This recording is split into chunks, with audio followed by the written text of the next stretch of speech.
Hey, I'm Makaila. And I'm Nick. And this is a completely legitimate movie podcast.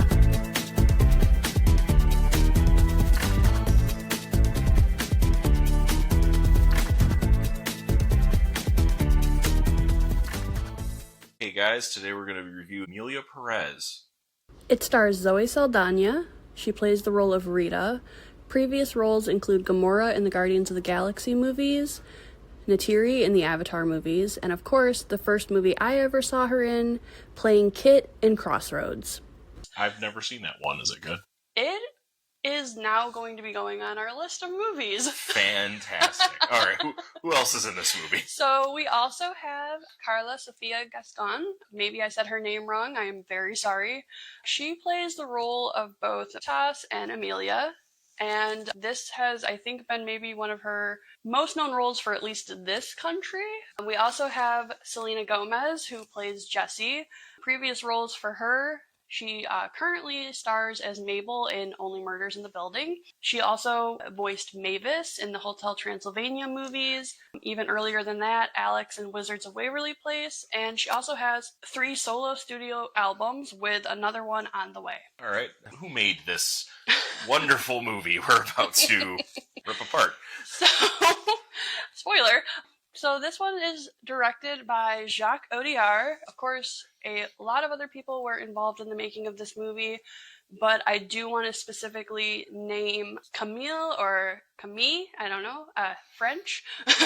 So she worked on the songs, and then her husband, Clément Ducot, is the composer. All right, and for a brief summary of this movie follows a lot of different plot threads, so it's actually a little difficult to summarize, but the best I can probably do is that a lawyer from Mexico gets strong-armed into finding a doctor to perform gender reassignment surgery on a cartel boss. Shenanigans ensue. Is this a story about love, redemption, murder, all of these? None of these? Yes and no. This movie was released through Netflix on November 13th, 2024. It won some awards. It was nominated for a plethora of them, about 236 nominations globally. It holds 120 wins, among those being a BAFTA for the best film not in the English language movie category, Critics' Choice Award for Best Song for El Mal, Golden Globe winner for Best Motion Picture, Musical, or Comedy, and 2 Academy Awards, one for Best Performance by an Actress in a Supporting Role, which Zoe Saldana won, and another for Best Original Song for El Mal, which Camille sang very awkwardly during her acceptance speech at the Oscars. If you've missed that, I know it's kind of going around social media. She sounded awful, and they played her off the stage. It was great. This movie had a lot of controversy surrounding it, even from the get-go. Some of it, I think, has been well discussed. AI was used to clone the voice in the song that they actually won for Best Original Song. They said that they used this to increase the range of Gascon, who plays Emilia, and her voice was blended with Camille. You know, that same woman we just said who sang her acceptance speech at the Oscars. The director admitted that he didn't do much research on Mexico before the film, which of course is a problematic statement on its own. This essentially means he exploited a community for the sake of his art. Mexican screenwriter Hector Guillen posted a pretty damning image on X, which read in part, "Almost 500K dead, and France decides to do a musical." If that wasn't bad enough, the lead actress herself received criticism for comments made on X in 2020 and 2021 towards George Floyd, and she also made a slew of incredibly hateful comments towards the Islamic community. She since apologized, but in my personal opinion, her apology seems really half-assed. She said, "As someone in a marginalized community, I know the suffering all too well, and I am deeply sorry to those I have caused pain." We really need to stop thinking that just because someone is in a marginalized community, they are somehow exempt from being assholes. Right. She didn't really apologize for saying it, so, you know, as someone who did make some really asinine comments in my past, in my early 20s, I want to believe that yes, people experience growth, but in order for that growth to be sincere, you have to actually mean the words and put action behind those words. And I feel like starring in a movie that reads as very tone deaf is not a great apology. Yeah, and we talk about this later in the movie, but this is a French film by French directors, French screenwriters, French composers. Why wouldn't you just make a French movie? Right, why did this have to be set in Mexico? There is a huge drug problem in France. It is considered a destination location for human trafficking, and adding this already sensitive topic of drug trafficking that is going on in Mexico and just using this to win an Oscar, basically, that's kind of how it felt. Right, like we'll make it a Mexican drug cartel because that'll get more attention. Right, and the last thing I really want to mention is that despite a trans woman being the central focus of the film, not one winner mentioned the trans community in any of their acceptance speeches. The Oscar press room, the director said that he didn't win his own award, so he didn't really have a chance to speak concerning the trans community, which, if you have a microphone in your face and it's saying, hey, you didn't speak about this issue, maybe use that moment to make a statement and not say, well, I didn't win my own award, so I didn't really get the chance. Like, my guy. Right, you had the opportunity. That was your chance. It really should give pause that despite earning 236 nominations, GLAAD was not among those nominations. The LGBTQ rights organization said that the movie was a step backward for trans representation, which that should be all we need to know. That says a lot. That says a lot. Let's dive right into the meat of the matter. All right, now prior to watching this movie, we watched the trailer, and one thing I want to point out is that they claim Selena Gomez sizzles in this movie, but she doesn't even approach lukewarm. They put Selena Gomez in the kettle, and they forgot to light the stove. 10 production studios that we see in the opening credits, including Netflix, put their hands on this movie. There are so many production studios. Not one of them looked at this and was like, hey, wait, this movie sucks. Right. So the movie opens up with an auto-tuned soundtrack, and we zoom in on a mariachi band covered in LED lights. Why? Right. No reason. Not explained. Doesn't ever come up again. Fades to a shot of the city. When the movie actually gets started, Rita, played by Zoe Saldana, is a defense attorney. We know this because they make sure to show us her law degree hanging on the wall. She's very clearly working on a case as defense counsel, defending a man who's accused of murdering his wife. She and her boss are trying to frame this as a suicide, and there's an opening musical number that explores how disgusted she is by this job. And she keeps singing the name Gabriel Mendoza, which really makes you think that this is going to be some villain in the movie. His name literally never comes up again.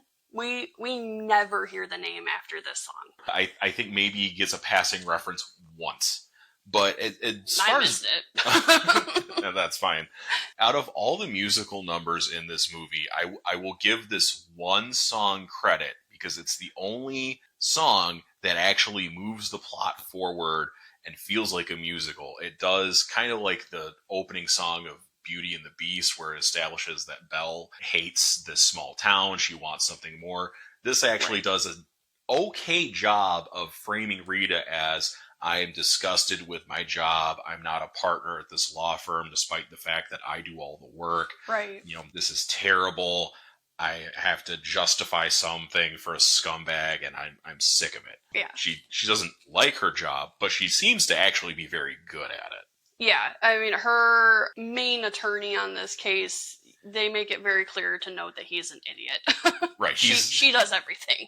Right. He would not succeed without her. Right. So that's the musical number, and after that we see that they were successful. They got this horrible murderer acquitted. She asks a journalist for a tampon, and so far that seems to be the most relatable part of her character, because, I mean, I've been there. I'm not really sure what the importance of it is in terms of the movie, but I didn't hate it.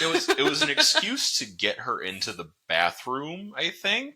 Oh yeah. Which you don't. Everybody poops. There's a whole book about it. You don't need an excuse to get a character into the bathroom. But she goes to the bathroom and she gets a phone call from a mysterious voice, which when I first thought it, I thought it was Yosemite Sam. Right. But basically it's the most stereotypical scam call setting up for a crime that's like, oh, meet me at this newsstand and you'll be rich. Right. No, that's exactly. He's not exaggerating. Yeah, no, and that's it. She's like, who is this? And they hang up. We don't know yet. And then the movie feels justified to give us another musical number, which is completely pointless, where she just hems and haws about this for maybe 3 to 4 minutes before deciding, YOLO, what's the worst that can happen? Right. And then there's this point where she's walking down the hall and she like opens this door and it hits her in the face, and it's like, yeah, I laughed. It's the only comedy. Right. And then in this song as well, she grabs her ass, and there's a lot of that. All feels really unnecessary. Yeah, she makes a comment about her butt for no reason other than the director decided, well, we have to insert a little bit of sexuality to keep people interested. It's like, you didn't have us interested in the first place. Right. But she goes to the newsstand like Yosemite Sam tells her to, and predictably, she gets kidnapped. And this is stereotypical guys jump out of a van, put a bag over her head, stuff her in the van. We get her being driven around to what looks like a pit in the middle of the desert where there's just a bunch of cars in a circle. Yeah. They shove her into a truck where she meets, I guess, the main character, Manitas Del Monte, who she recognizes on name alone as a huge crime lord. He has a reputation for eliminating rival gangs. He's bought elections. And can we talk about how absolutely disgusting they made him look, by the way? Face tattoos, greasy long hair, wearing a grill, wearing a tracksuit. I don't know if the director actually has ever seen a drug lord, because you can just Google them. Most of them look like some guy off the street. You don't want to be distinctive. No, because that is how they have the influence. If you see someone like this on the street, I'm not gonna do anything for him. It's the guy who like looks composed. Those guys are gonna have influence. It literally just looks like a really bad caricature, and it could have been as easy as Googling any number of drug lords out there. None of them look like this guy. Not a single one. Not one. Rita, of course, asks, why am I here? What do you want from me? And for whatever reason, Manitas kind of half sings, half whispers an answer in ASMR. And it's neither good ASMR because it's not relaxing, and it's not good singing either. So they tried two things and accomplished neither. But it doesn't even answer, just says, if I tell you why you're here, you have to accept this job, whatever it is. Right. They don't really say what will happen if she refuses to hear, but we can probably infer it's not going to be good. Yeah, probably something involving, like, being dead. Yeah. Okay, so he tells her that he wants to be turned into a woman, and then she basically says she's a lawyer because, yeah, is this part of a lawyer's job? This doesn't really feel like it's in her scope. Right, it's very weird. We don't actually get a good answer about that, about why he needed a lawyer for this, but he tells her to find doctors to perform the gender reaffirming surgery. And I just want to say right here that we say he because the movie distincts Manitas and after they transition as two separate characters. Right. So that's, we're not trying to be dead name or give someone the wrong pronouns. Like that's when the movie separates their pronouns and their identities. So we're just going to go along with that. Right. Rita, of course, is very hesitant to do this and tells Manitas it's not that simple and it's a long process. Manitas then opens their shirt. We don't see, but Rita gasps, tells Rita that, I've been taking hormones for 2 years. The implication is that he's started to develop breasts. Right. So she's like, oh, wow, you're for real. Yeah. But then there's other things later in the movie that make no sense about this. Yeah, it's kind of really all over the place. And we find out, too, that Rita isn't the first lawyer that's been approached about this. We have to assume that the last one failed and is presumably dead. I feel like this movie, you have to make a lot of assumptions. There's not a lot given to you. There's not. There's a lot of inferring that has to be done. Yeah, a lot. So Manitas tells Rita, okay, you've accepted. You have unlimited resources to find a doctor and location for this to happen. It has to be untraceable. So we get Rita trying to figure out how to begin this. We get her on the phone. She's trying to plan a flight to Bangkok. Yeah. They tell her, well, there's no way unless you were to do business class. And Rita's like, put me in first class. I got to do this yesterday. And she's got to get back because she still has to do lawyer stuff. Right. She still has her actual job other than, helping this drug lord. Right. So then she gets to Bangkok and we get this absolutely bizarre song that would be comical if it was not presented as absolutely serious. Yes. It is ridiculous. Give us some of the lyrics, honey. So we have them singing things like woman to man, man to woman, penis to vagina. And again, that is how it is saying. These are actual lyrics, and none of it is presented as comical. Right. It's very cringe, as the kids would say. Yes, it's incredibly cringe. And the whole song brings the movie to a screeching halt because this is not Manitas getting the surgery. Right. This is Rita following a doctor around an operating room, getting a price quote. Yeah. Like, okay, what's vaginoplasty? Okay, what's that called? The Adam's apple reduction. What's that called? How much does it cost? And she's just saying yes to all these things. Like, yes, we want one of those. And how much? And we sit and wait and listen to the very cringe song. And you kind of wonder if you put on a different movie.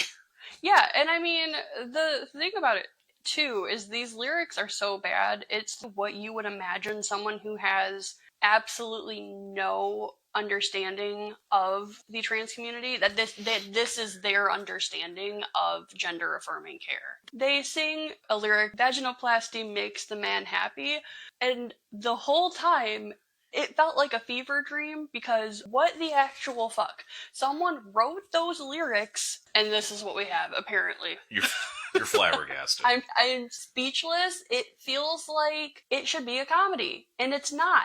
It's not a comedy. I cannot understate how serious this is supposed to be. Or, if it is meant to be comedy, they did a terrible job. Yeah, I mean, they did a terrible job either way. So, Rita returns to Mexico from this price quote trip. This could have been an email. It could have been a phone call. She didn't have to go. Right. I guess she just wanted to know how much it was going to cost. I guess because she can't use this doctor because they're very well known. Yeah. And what was the point?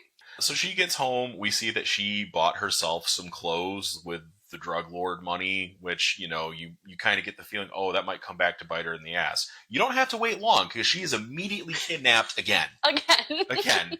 Bag over the head. This one's a plastic one so she can't breathe, and she's on the phone with Manitas, who threatens her like, oh, you're flying first class in my time, even though she was told she had unlimited resources. And, I mean, to your point, yes, he said she had unlimited resources, but I kind of get it. She flew first class. She bought herself a new outfit. He can't even go to this doctor. Like, what the fuck are you doing, Rita?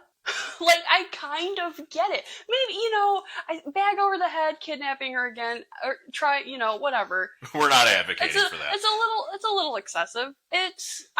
Again, could have been an email, but, I kind of get it. At the same time, it's not like they teach you this in law school. Right.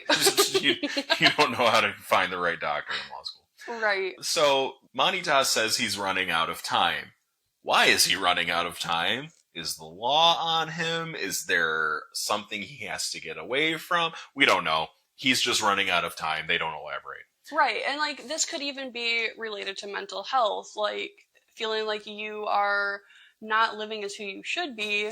You're running out of time. But again, we are never given that reason. No, we have to infer. Yeah. So Rita goes to Tel Aviv to find another doctor to do the surgery, where we're met with Dr. Wasserman. And while the last song was cringe, the song between Rita and Dr. Wasserman is probably the worst one. Yeah. No, it absolutely. It is pointless. They sing in metaphors.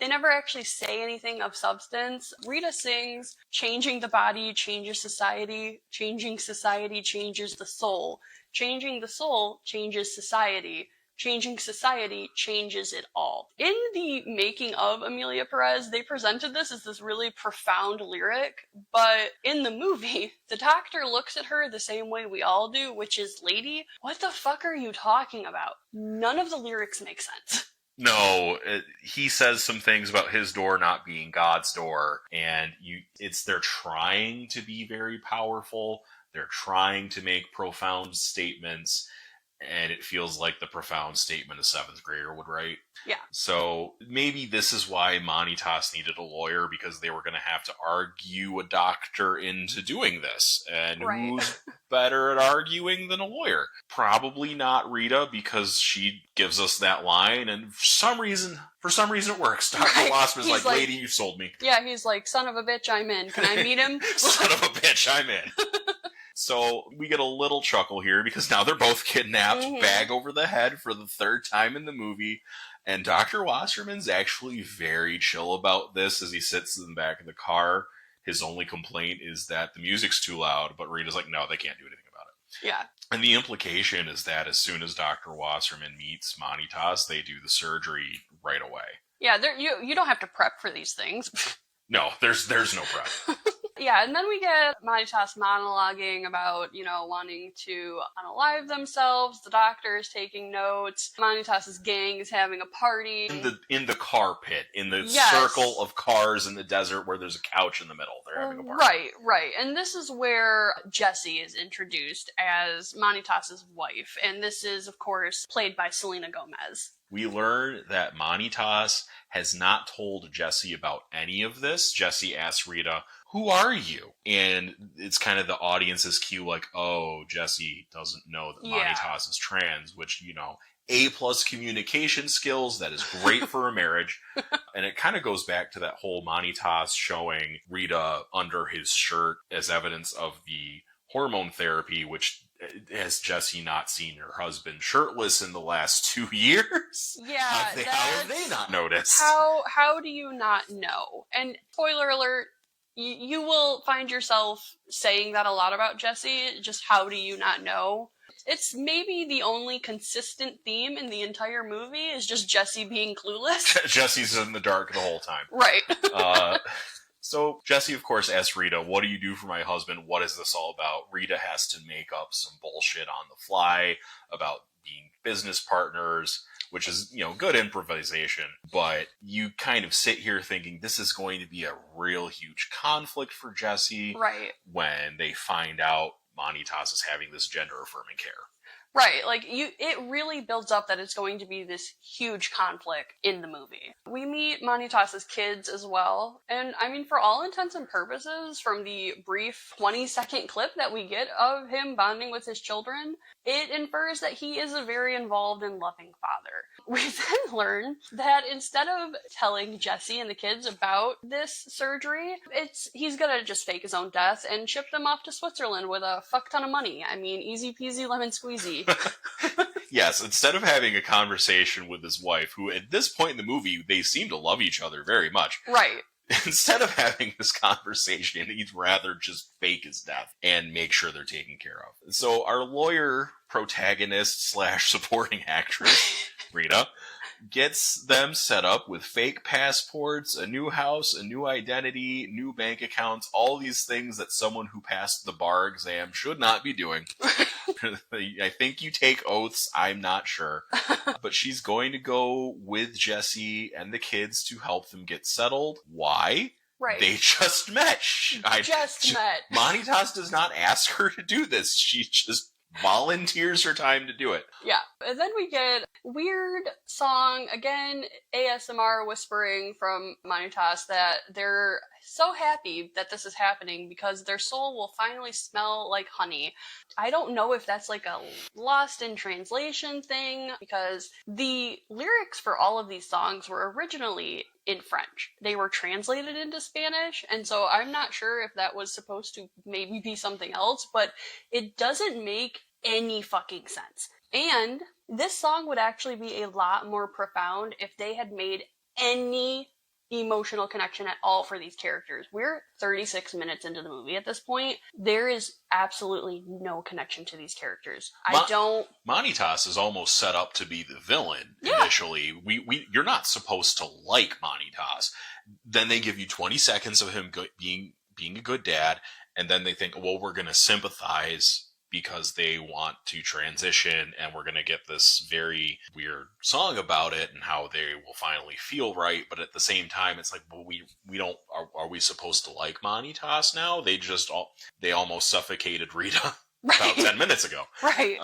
So Jessie is visibly upset once she learns that her husband has quote unquote died. And she's about the only character in the movie that I know you said you sympathize with. Yeah, absolutely. I mean, her whole life was ripped from her. She has no idea why. Also, fuck Manitas, because I am sorry. Even if this whole thing seems like the best idea, and you're like, you know what, it's much easier for me to just fake my own death. You literally took your wife and kids from the warmth of Mexico and plopped them in Switzerland in the middle of a snowstorm. Fuck you, guy. Fuck you. Well, it's a bad week for Jessie, because they do arrive in Switzerland in like a blizzard. Right. And then we get this little blurb of Rita being done. She's rich. She can live her life as she chooses. Manitas fakes their own death as planned. And then we go to a distraught Jessie, which, again, understandable. She was taken from everything that she knows, plopped in a fucking snowstorm in Switzerland, and now is watching the news and finding out that her husband is dead. Again, bad week for Jessie. We cut to Manitas, now Emilia Perez, which nice of the title character to join us after 45 minutes, awakes from her surgeries, all of which were apparently done at the exact same time, which I don't think how that works. Yeah, I'm pretty sure you have to heal a little bit for some of this. Yeah, but again, who knows how much they paid Dr. Wasserman. Her entire face is wrapped in gauze. She looks like a mummy. Yeah, and I Googled this just to make sure that I wasn't being, ignorant to any of this. That procedure is very intensive, but there's no damn reason for her entire face to be wrapped in gauze. That was a major over-exaggeration. Right, it's there for exaggeration. Emilia wakes up. First thing she does, gets out her compact mirror, checks out that brand new vagina. Fucking get it, girl. Then we get a 4-year time skip. We are getting into Emilia Perez Shippuden for all of you Naruto fans. We see Rita is in London. She's living it up in this fancy English restaurant. She's sitting with a group of people we have not met before, but she seems to know very well. Yeah. And one of her British friends introduces her to the woman sitting beside him, which he's right between Rita and Emilia. It's like, oh, this is Emilia. You guys are both from Mexico. Why don't you talk? Right. And so they start talking, and then she, for whatever reason, Emilia says to, of her coworker, Simon handles my business in Europe. And Rita, gasps and looks at Emilia and is like, is it you? And what did we miss? Who is Simon that she just knows that this is the person who used to be a drug lord? It doesn't make any sense. Emilia and Manitas could not look more different. There's no reason for this to be what tips Rita off. Yeah. There should be, maybe they could have done an establishing shot of a ring Manitas would wear that Emilia wears. There's so many better ways they could have done this. But they didn't. They just didn't. We get a small song that is essentially, again, the plot comes to a screeching halt for this song. We get 3 minutes of Rita just saying, oh shit, you're gonna kill me. Right. As the background of the restaurant just blackens and we just see Rita and Emilia. Rita's panicking. It's a panic song where occasionally Emilia says, well, I didn't come by chance. No less than 6 occasionally. times. Yeah. A few times. And which is exactly what someone who came by chance would say. I guess you're just very specifically denying it. So then we finally get the reason that Emilia is basically in front of Rita. After the song, not during the song. Yes, we have to go through the song first. The song quite literally is, oh shit, you're gonna kill me. And no, I didn't come here by chance. I need you for something. Okay. So we find out that after 4 years, Emilia cannot live without her children. She misses them and she needs them back in her life, which is so bizarre to me because how have you gone 4 years without your kids? Like, if you're listening to this and you're a parent, that's a big, massive part of your life to just deal with for 4 years and then just be like, you know what? What the hell are those guys up to? I miss them. I can rip them from their life in Switzerland and just transplant them back. Right, because I need them. Right. And this is nothing more than a plot device because they wrapped up the storyline of transitioning a drug lord in 47 minutes. Like, well, we can't end the movie now. It's too short. Right. So they just kept writing. And that's a running theme with this movie. Yeah. Is that it's like, well, why tell one story when you can tell four really badly? Yeah. So where once again, Rita apparently has no say in this. She has no autonomy of her own life. Yeah. We just get Rita ripping Jesse and the children from one life to the next. Again, going to live with the cover story that Emilia is Manitas's cousin. Yeah. Jesse, of course, has never heard of Emilia. It's like, what? Wait, who is this cousin? Why didn't I meet this cousin? Why is this cousin in charge of where I live with my children? But Jesse apparently also just has no autonomy. Yeah. And gets transplanted back to Mexico. And then, the kids are back and Emilia, cleaves to them. Yes, practically absorbs them into herself. They've never met this woman. They have no clue who she is. And yet she is literally, smelling the kids and kissing all over them. And Jesse's just standing there. This is fine. It's really weird. It's a weird scene.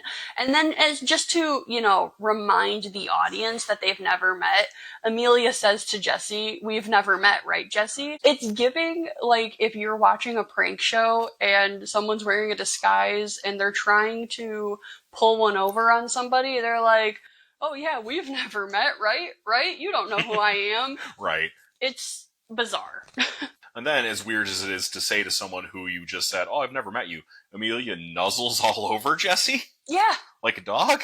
Yeah, and then, Selena Gomez has still not sizzled, but she has definitely served help me. Yes. She looks terrified. Right, she's very uncomfortable. I'm uncomfortable on her behalf. Right, it's very strange. Why is the stranger rubbing my hair and shoulders? Yeah. Rita also looks horrified, so the whole scene is very unhinged. Very unhinged. And then, for whatever reason, Emilia invites Rita to stay with them. Maybe to be a good host, maybe because she still needs Rita. Rita proceeds to stay and just, I guess, fuck her job in London for, Well, Rita first says, no, I'm not going to stay. I'm going to be at the Four Seasons and then I need to get back to London. She never returns to London in this whole film. Yeah, nope, she's good. She is ride or die and she doesn't want to be. But she is. But as they have this conversation, or later that night after the kids go to bed, rather, Rita's telling Emilia that she's acting very cringe and she needs to knock it the fuck off before the family recognizes her. And again, similarly to what we saw with Jesse, not realizing who Rita is and making up this big story, we now have this supposed conflict that this is going to become an issue. Someone is going to recognize Emilia. Right, the threads will unravel if Emilia is recognized. Spoiler alert, that never happens. No, the kids never recognize her. No one ever once gets suspicious. Yeah. The movie plants the seed that something's going to happen if someone connects the dots. No one does. It's fine. We cut to Jesse the next morning, who sings a song about having to live with Emilia, and she's unhappy about it. She's unhappy about just having to do this because it was her husband's last wishes. But while she's doing this, she's twirling around her room, vlogging it. We get a few shots where it's literally being filmed from her smartphone, like she's on Instagram Live talking about how unhappy she is. But she goes from either Instagram Living to going into her closet where there's an 80s workout video. There's people moshing, and she moshes angrily, and it's supposed to show how mad she is. Yeah, but we guess. everyone's really bad at moshing, so it doesn't even come across as angry. It just kind of looks like she's seizing. And then you're watching this and you're thinking, okay, her storyline is the only one that actually makes sense. Maybe we have a character to root for, because we sure as hell haven't been able to root for the protagonist. And then that feeling comes crashing down because she calls this man Gustavo, and we learn from their conversation that this is apparently someone that she was cheating on Manitas with, and she says to him, "My pussy still hurts when I think of you." Romantic as hell. What does that mean? She delivers it flat as a pancake. Oh yes, there's no feeling of lust, there's no admiration. It's completely flat, and she looks dead at the camera with bedroom eyes while saying it. Right. Like, please don't look at me that way. Not when you're saying that. Right. That's nasty. So that doesn't get followed up on for a little while, to be honest. Right. It just goes away for a little bit. We'll deal with that later. It hangs. We cut to Emilia and Rita day drinking. It looks like a farmer's market or some outdoor market. Yeah. And Emilia essentially offers Rita to stay in Mexico and be her friend. Yeah, just, buying friends and using money and power, presumably. Right, all that drug lord money hasn't gone away. Right. And she still wants to control those around her. Rita says, no, I'm not going to do that, but again, makes no effort to ever get away from this situation. Right. Okay, and then we have a mother who comes to the table. She has a missing persons poster for her son. She's handing it out all over this market. Right, and we don't know, was it Manitas that killed her son? Was it some other drug lord that killed her son? It's kind of implied it was Manitas, the way Emilia looks at it. Yeah. And Rita asks, well, do you ever think about what Manitas used to do? And Emilia's like, I don't know who that is. But yes, I think about it, which... We'll talk about this later, right now at this table. Yes. And so then, after being told by Rita to knock it the fuck off and stop being so creepy around the kids, she decides to sneak into their room and have a cuddle on the bed with them. So this is her youngest son, and he tells her that she smells like his papa. And how? We get a song that is essentially this small child listing off about 80 different smells, which wouldn't work together and would never mix. And maybe the implication is that Papa didn't smell like these things all at once, all the time, but it doesn't really come off very well. And Emilia's just sobbing the whole time, which doesn't set the kid off or anything. He's very happy about singing this. Right. Like, he doesn't seem sad. Maybe a little wistful, I guess, if I'm being generous. And eventually, after singing this song, the child falls asleep, and Emilia's just distraught. But it doesn't really come up later. Yeah, and again, common theme in the movie. It doesn't come up again later. Yeah. But going back to the mother who is passing out the flyers, Emilia has decided to make amends in some way. Sure. She contacts one of her former underlings in prison to find the remains of the boy from the missing poster. The underling has no problem just feeling, oh yeah, no, he's in this mass grave.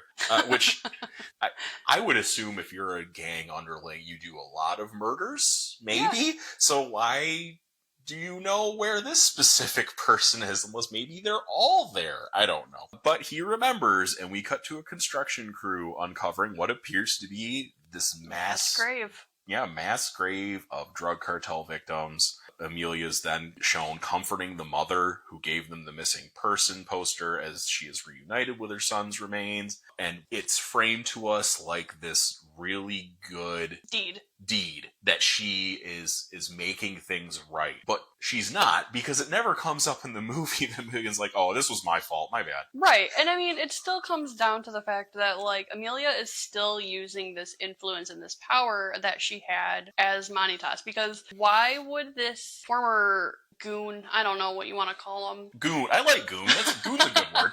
Why would this goon just sing like a canary? What is in it for them? It's her, again, using that money and that influence. That money didn't come from a donation for being kind-hearted. That is drug money. Right, it's still the drug money. But apparently it doesn't matter to Emilia. Emilia's riding high on this feeling. She's talking to Rita about starting an organization to find missing persons, mainly their remains, because there's a lot of missing people in Mexico, at least in the story of this movie. I don't doubt that that's not true, but I don't know how much research the French filmmakers did. So not much. Not much. Not much. Not much, he said. She sends Rita, to which I still ask, girl, why are you not in London yet? But she sends Rita to talk to all these murderers in prison to find the remains of her victims. All these convicts sing like canaries for Rita. Yeah. They don't give her any pushback. There's no like, well, reduce my sentence or scratch my back, I'll scratch yours. They just tell her everything. It is very apparent the police just didn't ask. Yeah, or, who knows what was going on behind the scenes, because again, this movie gives very little. It expects you to infer a lot with very little information. Emilia is swarmed by reporters for all this wonderful work her organization is doing. They're now going to start accepting donations. They have this office thriving with multiple workers, many of them who are like former drug cartel. And a commercial. They have a commercial, which we see, and it's real Sarah McLachlan, like, in the arms of the angel stuff, where she's begging people to come forward with information. Yeah. And it must work, because we get another musical number, which again kind of grinds things to a halt, and it's none of the main cast. It's all these extras singing about wanting closure on their loved ones' cases, as well as criminals saying they're going to come forward to clear their conscience.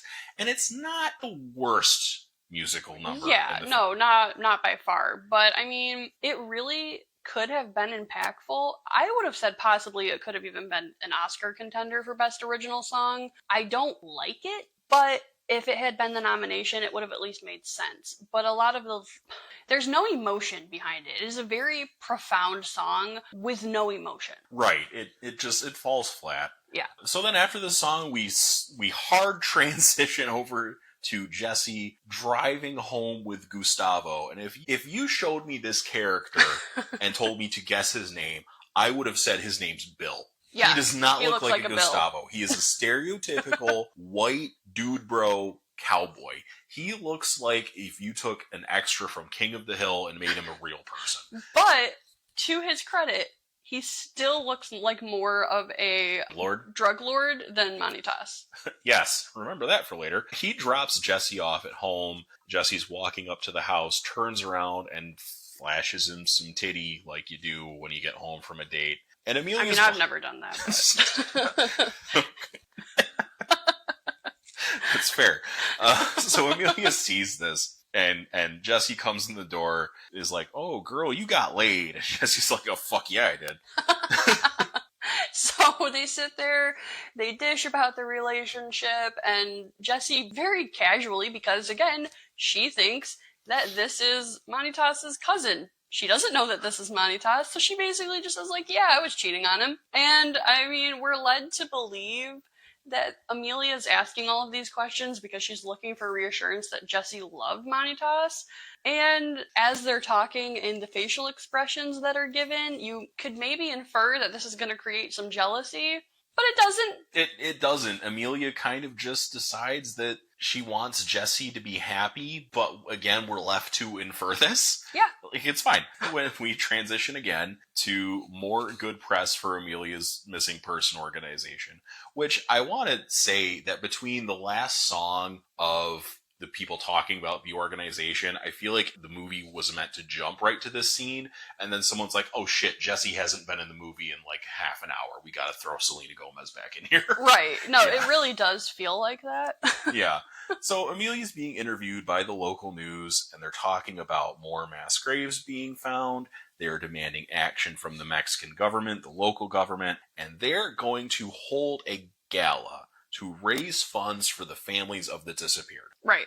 The part that bugged me about this, before we get into the actual gala, Emilia has so much money. She has so much money. She continues to, like, raise money, and it's like there's no philanthropy going on here. No.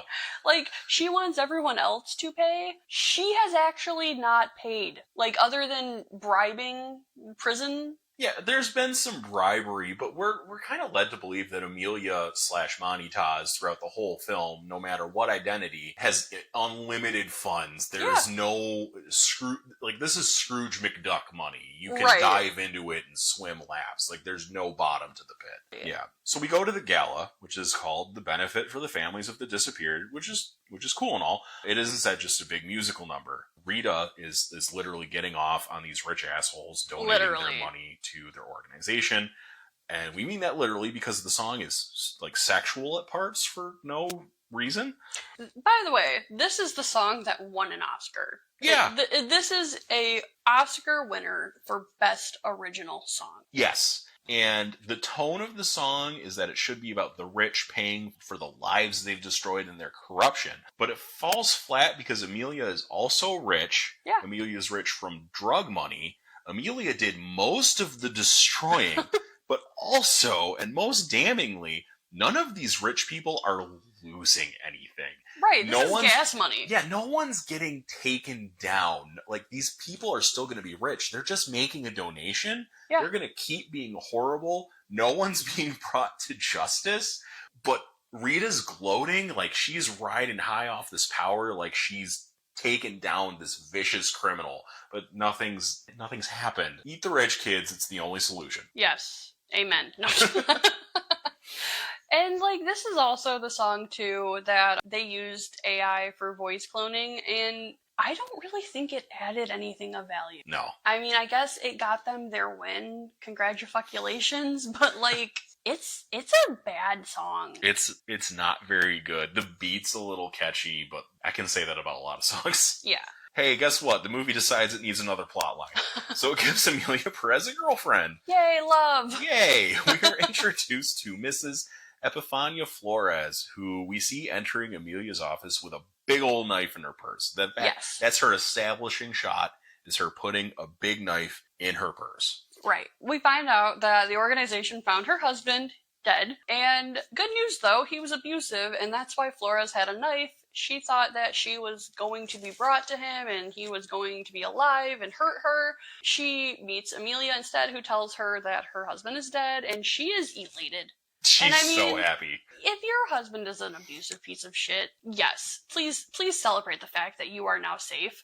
Right, you're free. It turns into this just very weird scene that focuses not on Epifania, but on Emilia, because she's flirting with her. Lady, you just found out that your husband is dead, and now here's Emilia to comfort you. I don't know what the point of it is, but they basically just bond over the fact that Epifania brought this knife. Emilia flashes her gun, and she literally shouts out the window, like, I must see you again. Yes. That's how love starts, you know? And you think, okay, well, now we're gonna get this build-up of romance. Zero build-up. We get a morning after scene immediately. They apparently Emilia has just ungodly levels of riz. She's at this woman's house in the next morning, bathrobe, post-coitus, rummaging through her kitchen looking for the coffee, because why should Miss Flores make coffee? Right, right. We don't understand why there are so many bizarre moments in this film, and we've given up on trying. Yeah, like, it's sexual moments for sexual sake. Like, I don't know how else to word that. There is... And we're not prudes. We like smut as much as anybody, but, like, make it fit. Make it somewhat relevant to the story. And then she tells this woman that she has to leave and get home before the kids wake, which is, like, fucking why. They have a mom. And maybe that is a consistent struggle, is that Emilia keeps forgetting that she's not their dad. Right, she is their aunt. Right. That's her job, but she acts as the parent. She sometimes acts as their only parent. Yeah, like, she just pretends Jessie is just there. And there's maids and servants at this house. They will get the kids ready for school and get them breakfast. Emilia doesn't lift a finger to take care of these kids. And she takes them on trips. Yeah. But the maids will feed them. Right. And, like, let's not pretend that you didn't just fucking leave them in Switzerland for 4 years. Like, Jessie has been taking care of them just fine. Jessie must be okay at it. The kids seem all right. Right. We don't see much of the kids, but they're not hellions by any means from what we see. Right. So we get Emilia riding home, and she sings a weird song about being half rich, half poor, half kingpin, half queen. But it's like, the fuck, you're poor. You slept with a poor person one time. What the fuck? Right. You half rich, half you rich poor. asshole. And then we, of course, get the cringe, Emilia, Emilia, which is like flashbacks to the Oscars. Please make it stop. Yes. Throughout this love song, because it kind of turns into Emilia lamenting about being stuck between, I guess, her kids and her love life. But then that she's had all of 10 seconds. Yes, she's so. You've told me lesbians move fast, though. Hey, you're not allowed to make those jokes. I'm not? No. Oh, shit. I'm sorry. I'm just. My bad. Anyway. Hey, we don't say that. we don't say that. So Emilia is just smitten, head over heels, teenager in love. During this song, we see Rita in the background trying to have a conversation. Emilia doesn't hear a damn thing. She's still singing, daydreaming about her girlfriend. We've lost the plot. Right. Is this a love story? Is it? I don't know. And then it's like, you know, Emilia, maybe shut the fuck up for a second, because Rita could be giving us plot. She could be giving us something of substance. We don't know. You're singing, and you don't need to be singing. No one has needed to be singing this whole time. But that anyway, we get a cut back to the office. Rita's kind of just complaining to whoever will listen about her life being pointless. She has no love life. She just has this job. It's almost like she stopped being the protagonist and the story revolves around Emilia's business. Right. And then it's like, I'm going to go back to London. No, just kidding. She doesn't go back to London. She stays here and she bees miserable. There we go. Yep, I said that. That's a thing I said. You sure did. This movie's really getting to you. So then, do we get any resolution for Rita being miserable? Not really. She goes to a bar by herself. You kind of think maybe she'll find a love interest. But no, we see she walks in on Jesse and Gustavo having a karaoke night. Yeah, and, you know, Gustavo's there having the time of his life, singing I Am a Woman, and that is enough. Yes. I mean, good for him. Jesse, and the karaoke song kind of halfway goes into a musical number where Jesse has backup dancers, which that doesn't happen at karaoke. Yeah, but it's still, again, it's karaoke. It should not count as a musical number. Yeah. And it does. All of Jesse's scenes kind of feel like a music video. They really do, yeah. You had made the comment that maybe, like, Selena Gomez was about to announce a new album, and this was very... Yeah, and then 3 days later, she announced that she's got a new album. And I'm just gonna say that if this is the vibe, I'm gonna be real disappointed. So, Rita sees them singing karaoke, does nothing about it. Rita added nothing to this scene. I think she was just a vehicle for us to get to the bar. Right. And we see Jesse coming home in what appears to be late morning, maybe even early afternoon.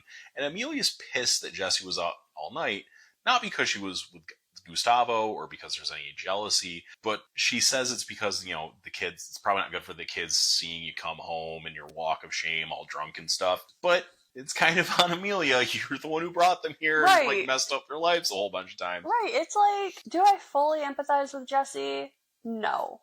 But she is really going through some shit. Like, I cannot imagine the effects of losing your husband, being stripped from your home, and then 4 years of you finally making okay. Like, you're happy. You're in a different country. Like, you're this independent woman now. And now you have to go live with this cousin that you've never met. Like, and the cousin's in charge of everything. Right. She has no autonomy. The only autonomy she has is her relationship with Gustavo. Yeah. And then Emilia's like, well, you're being a bad mom. It's like, no, fuck you. Like, yeah. The mood shifts a little bit because Jesse is still pretty happy and tells Emilia that her and Gustavo are going to get married and take the kids to Polanco. And Emilia just loses her shit. Yeah, she literally shoves Jessie, like, pushes her in, like, a domestic violence situation. And Emilia says, you can go fuck your mother with you and your fucking pimp. She starts referring to Gustavo as a pimp. Yeah. And Emilia then says, but my children stay here, which is the most line ever. And despite Emilia calling them her children, and all of the other instances from when Jesse and the kids moved in with her, Jesse still doesn't seem to understand who Emilia was. She just thinks, well, that was a strange thing to say, but anyway, let me go talk to Gustavo. No, those aren't your kids. And she's yelling that, but there's no, the lines still don't connect. Yeah, and she thinks nothing of it. She just is like, those aren't your kids. Stop being an overprotective cousin. Right. We get a cut to Gustavo running in the middle of the night, and Emilia has had her thugs beat him to a pulp, which I guess establishes that Emilia might still be a drug lord because she has thugs? Right. This is the thing for me, is we have been led to believe this entire movie that Emilia is different. Making amends, trying to put that life behind her. Right. We have been shown time and time again, she is not different. She may look different. Yes. There's still the drug lord. There's still the I can make things go away if I want to. There's still money and manipulation. So this thug throws some money at Gustavo, says take this and get the fuck out of Mexico or we'll kill you. Doesn't work. Jesse takes the kids and up and leaves in the night. Right. And then we get this like awful scene of Jesse and Emilia essentially arguing with each other through Rita. Right. They're both on the phone with Rita. Right. Like, and it's like, why is this Rita's problem? It's almost like we're watching this couple who's going through a divorce and they're having this terrible custody battle, except Emilia and Jesse are not married. This is such a weird scene. And then Emilia has been so adamant. Her children are her world, right? Emilia loves these kids. That is the whole reason that she forced Jesse and them to come back to Mexico. But she has left Jesse with absolutely nothing to take care of the kids. Nothing. Not a dime. They're both yelling at Rita over the phone. Emilia wants to see the kids. Jesse wants her money. Rita keeps trying to tell everyone to calm down. I'll go to the other one. I'll try and see if I can work this out. It's almost like Rita is somehow both of their attorneys, but that's a conflict of interest. But, this movie doesn't seem to know how lawyers work. Right. Again, could have been a Google. So Rita's at the office after all of these phone calls, like looking like she needs a drink, honestly.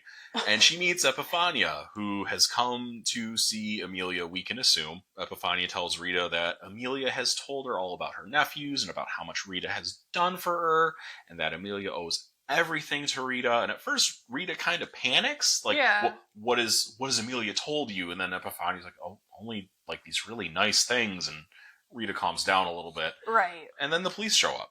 Right. And hard left with yet another plot twist in this movie, another plot line. Yeah, and then it's her driver, right, which is the bodyguard that beat the shit out of Gustavo, was killed. And Emilia is missing. Yes, Emilia has been kidnapped, which I will give them one thing. I didn't see it coming.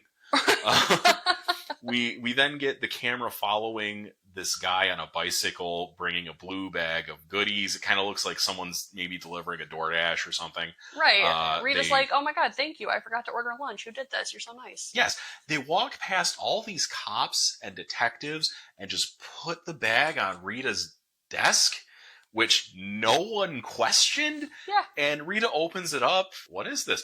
It's Emilia's fingers. They cut off her fingers. Right. Yeah, no, literally, it looks like they cut off at least 4. Like, they did a pretty damning job. I thought I counted 3. Well, 3, 4, they got fingers. Okay. That's still too many fingers to have missing. Too many fingers to make a point. I mean, we could have, I think if Rita had seen 1 finger, it would have gotten the point across. Yeah. That seems excessive. This whole movie seems excessive. Right. So Gustavo calls Rita with Emilia's phone to make sure that she got the fingers. Because the DoorDasher forgot to take a picture. Yeah. Yeah, I forgot to take the picture of the delivery. God damn it. He gets 0 stars for that delivery.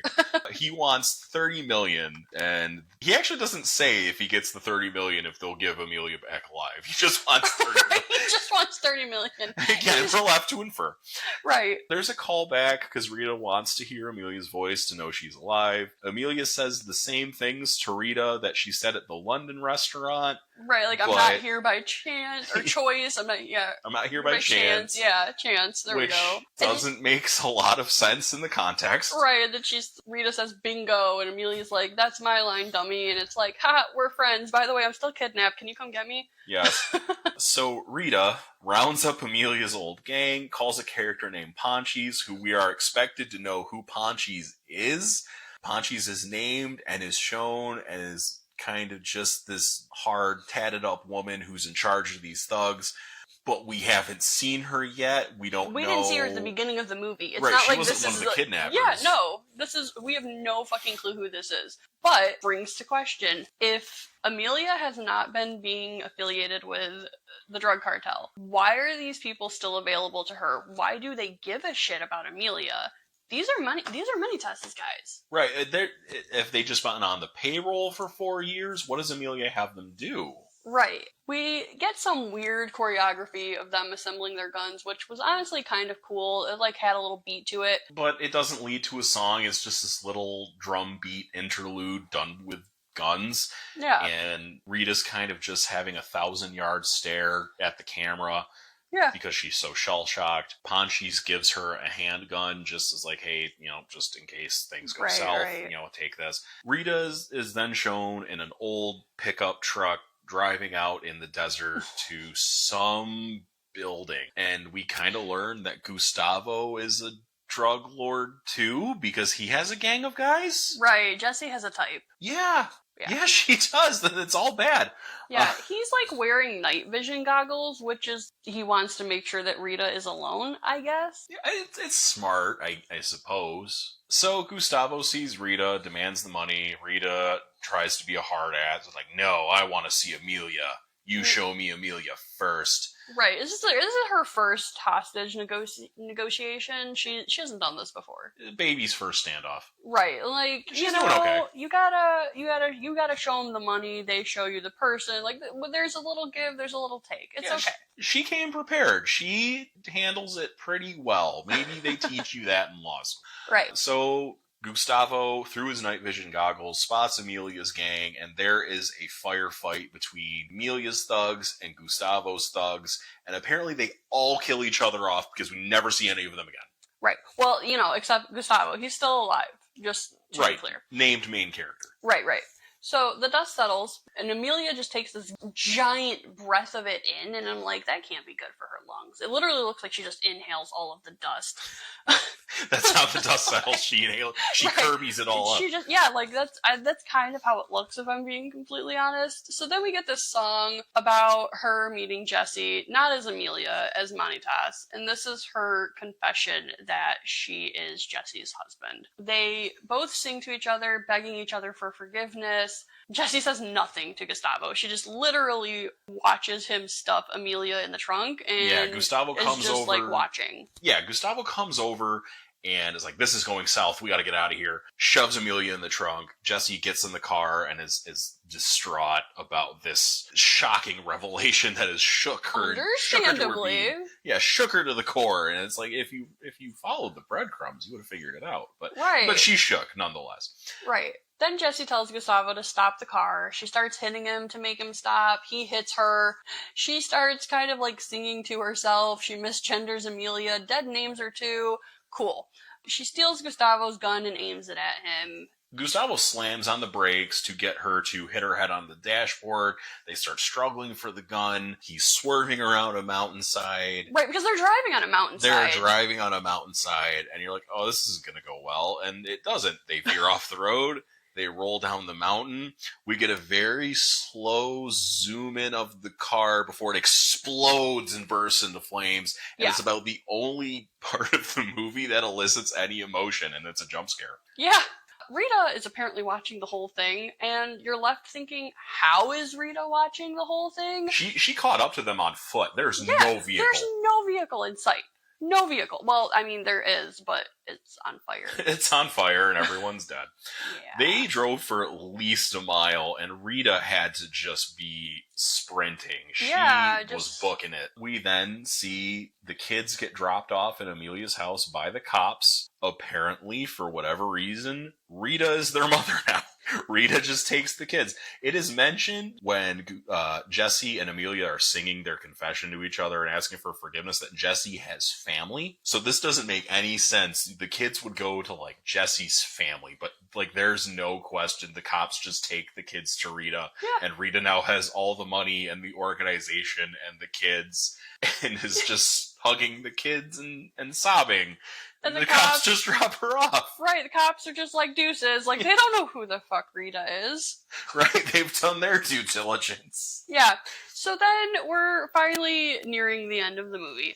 The whole town is mourning Emilia. Why are they mourning Emilia? I guess for the work that she did to try and find the dead. This is like this parade led by Epiphania. There is a band, there's a statue. Emilia is basically a saint. Right. There's a whole musical number that the town rehearsed and a marching band singing about how great she is. At one point, they sing the line that she, like, waves the flag of truth, and it feels like a joke. Yeah. Because no one found out that Emilia was this horrible drug lord, that she's the reason so many of these dead and missing are dead and missing. Right, she's a criminal. She's a criminal. She's been doing stuff with drug money. She's been lying to people the entire movie. Right, and not because she's trans. Right. Because she's a drug lord. And as we learned, kept being a drug lord because she has a gang on retainer at all times. Like, I don't know who needs to hear this, but, like, if you still have your gang being paid for with your money, you're still their leader. Like, that's, you don't get to say that, like, you're changed unless you actually change. She does change, but it's like, it's half-assed. Yeah. She doesn't come in. Yeah, there must be maybe there was a storyline we weren't privy to that Emilia literally saved Mexico, because that's the vibe this parade gives off. The closing shot is just the hand of the Emilia statue holding what looks to be a bandana of some kind. It's no one's bandana. It's never been shown again. It's maybe meant to be powerful. Then we get the title of the movie appearing over Finn, roll credits. And you're left wondering, why? Why is Gamora? Why is Gamora? And that's the movie. So, to wrap it up, if you couldn't tell, we do not recommend. Nope. Find something else. Go play mini golf. Go put on literally anything else. Get a root canal. Yeah, I mean, at least more enjoyable. At least you'll have drugs. Yes. All right, Makaila, if you had to give this a rating out of 5 stars, what would you give it? I'll give it a 1 out of 5 for the tampon. No, 1 star. And that hurts because I love musicals, but calling this a musical is a huge insult, especially when this came out the same year as Wicked, which left Oscars without a win. So it's been presented as this extraordinary movie that defies genres, it's groundbreaking, and I mean, I'll hand it to them. It definitely doesn't fit into a specific genre, but it didn't feel like it did it any favors. Also, I think using AI for the voice cloning should have honestly just not qualified it for an Oscar win. And I know that The Brutalist also used AI, and I just feel like if we're using AI to fill all these holes for actors that we're casting, like, what is the point of the movie? Isn't the whole point of an actor that they're acting? If they don't fit the bill, they don't get the role. If they can't hit a certain range, then recast them. Or, I mean, at the very least, do what High School Musical did, right? Dub over the voice. Speaking of wins, if I was Zoe Saldana, I would be pissed if this was my Oscar win. I mean, I'm sure she's crying into her millions about it, but she was fantastic in the Avatar movies. That should have been her Oscar. I would say it was a huge stretch to present her as supporting role. She really was more of the lead actress. Oh, yeah, for a good chunk of the movie at least. Yeah. And I've heard a lot of critics complaining over the years that Hollywood has run out of original ideas. If this is the way of overcoming that, please stop. Like, yeah, sure, reinvent the wheel. It at least needs to resemble a fucking wheel. Yeah, this should not be the only original idea left. There's got to be others out there. Please, let there be others. That's fair. I would probably give it 1.5, and I'm going to give it a whole half star for that mariachi band at the beginning. And unfortunately, the movie could not live up to the mariachi band at the beginning. That was about the high point. Right. Yeah. All right. Well, that is all the time we have for today. Join us next time. We will review a much better story about being trans called Will and Harper. Yeah, it's a documentary. We can't wait to share it with you. Can't wait. All right. Have a good week, guys. Bye.